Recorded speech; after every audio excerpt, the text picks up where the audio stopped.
Ito yung oras na masasabi kong my time. Kasi tulog na yung kids. Nakakain na sila, nakapag-wash na, and now they are sleeping. Pero, tanungin niyo ako kung ano oras na to. 12 midnight. Ito lang yung time na talagang na-enjoy ko sa sarili ko. My quiet moment, yung wala kang naririnig, sobrang tahimik lang ng paligid, wala kang iniintindi, wala kang ibang iniisip, kundi sarili mo lang.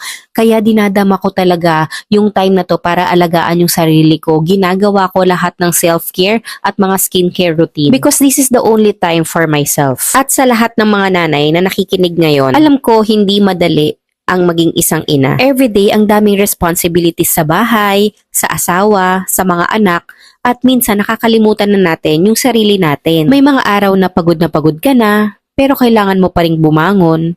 May mga araw na gusto mo ring umiyak, pero pinipili mo maging strong para sa family mo. Pero mami, gusto ko lang ipaalala sa'yo, hindi mo kailangan maging perfect para maging mabuting ina. Kung minsan feeling mo wala kang nagagawa, tandaan mo na yung mga simpleng bagay na ginagawa mo araw-araw like pag-aalaga, pagluluto, paglilinis, pag-aasikaso, pagyakap, pagmamahal, malaking bagay na yon para sa family mo. Kaya kapit lang mami. For now, huminga ka.